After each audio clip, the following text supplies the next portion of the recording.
Hi flies, welcome to butterfly. നമ്മൾ ഇന്നിവിടെ ഉണ്ടാക്കാൻ പോകുന്നത് കുമ്പളപ്പമാണ്. നമ്മൾ പത്തിരി മാവൊക്കെ കുഴക്കില്ല, പത്തിരിക്ക് ഉണ്ടാക്കുന്ന അതേ ഒരു അളവിൽ തന്നെയാണ് നമ്മൾ കുമ്പളപ്പത്തിനും മാവ് ഉണ്ടാക്കുക.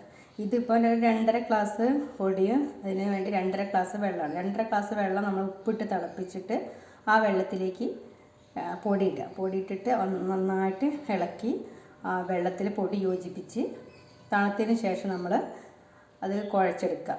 പത്തിരിക്ക് മാവ് കുഴക്കുന്ന അതേ രൂപത്തിൽ നമ്മൾ കുഴച്ചെടുക്കുക. ഇനി ഇതിലേക്ക് നമ്മൾ ഒരു തേങ്ങ ചിരവിയതാണ്. ഒരു തേങ്ങ ചിരവി റെഡിയാക്കി വെച്ചിട്ടുണ്ട്. ഇതിപ്പോൾ 2 അണി ശർക്കരയും ഏലക്കായും നല്ല ജീരകവും കൂടെ നന്നായിട്ട് തേങ്ങയിലിട്ട് മിക്സ് ചെയ്തതാണ്. സാധാരണ പ്ലാവിൻ്റെ ഇലയാണ് എടുക്കുക. ആ ഇല നന്നായിട്ട് കഴുകി എടുത്തു വെച്ചതാണ്. ഈ ഇല നമുക്കിങ്ങനെ ഒരു കുമ്പിള് മാതിരി കുത്തിയെടുക്കുകയാണ് വേണ്ടത്.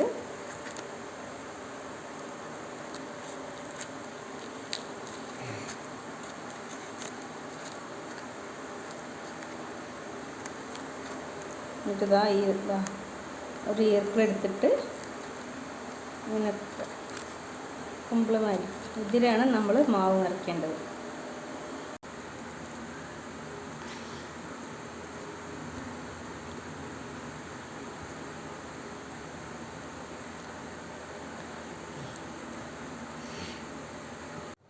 ഇത് കണ്ടില്ല, ഞാനിപ്പോൾ ഒരു 10 എണ്ണമാണ് ഉണ്ടാക്കി വെച്ചിരിക്കുന്നത്. ഇനി ഇത് ആവിയിൽ വേവിക്കണം. ഇഡ്ഡലി കുക്കർ എടുത്തിട്ട് അതിൽ ഇതേമാതിരി വെള്ളം ആക്കിയിട്ട് തട്ട് വെച്ചിട്ട് അതിലേക്ക് ഇറക്കി വെച്ചാൽ മതി.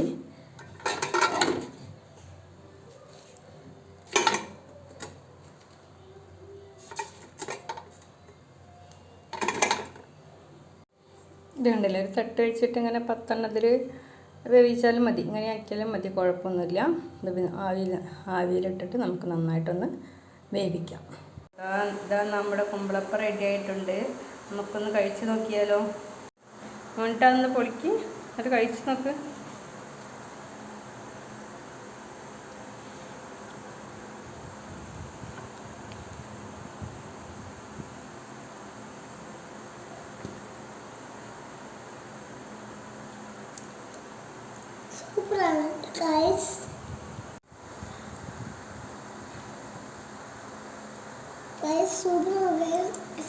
ലൈക്കും ചെയ്യണം, സബ്സ്ക്രൈബും ചെയ്യണം. ഇഷ്ടപ്പെട്ടെങ്കിൽ ട്രൈ ചെയ്ത് നോക്കണേ.